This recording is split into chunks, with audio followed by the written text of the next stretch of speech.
Thought I would talk briefly about single note lines that outline chord progressions using chord tones mostly. So my progression there was E minor to B7 to E minor to F sharp 7 to B major to B7 to E minor to E7 to A minor to D7 to G to C to F sharp half diminished to B7 to E minor. So E minor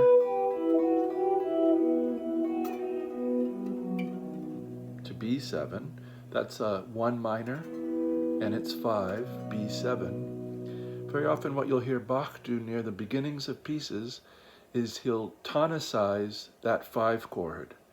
So in other words, tonicize B major by giving it its 5.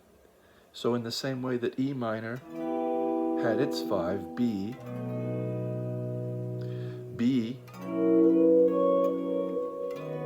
can get its 5. Very common and early in the pieces of Johann Sebastian Bach. E minor, B major, F sharp 7, B major, but then it gives away its power a little bit by, if you include that A note, that makes the key of E minor happen again. So note that if I go to F sharp 7, which is the 5 of B and tonicizes B, it has A sharp.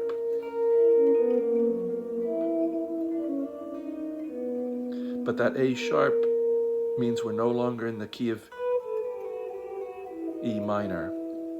So E minor, key of B. If we go to F sharp 7, B major. So you can hear we've arrived in a new key. But if this becomes B7, B7 flat 9, E minor. If E minor becomes E7 with a flat 9, A minor. So E7 is the 5 of E7 is the 5 of A minor.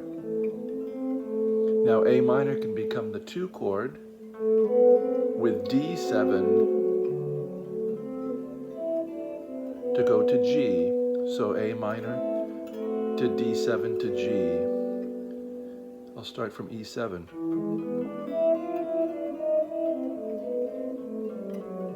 D7. Now if G becomes G7,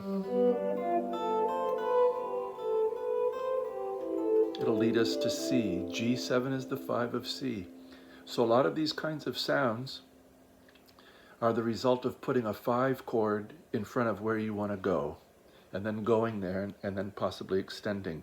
E minor, B7, F sharp 7, B major, B7, E minor, E7, A minor, D7, G, G7, C, half diminished, F sharp, to B7, to E minor. So we made a little cycle. I'm not going to break down what the notes are. I guess I could call them out here. E minor is E, G, B.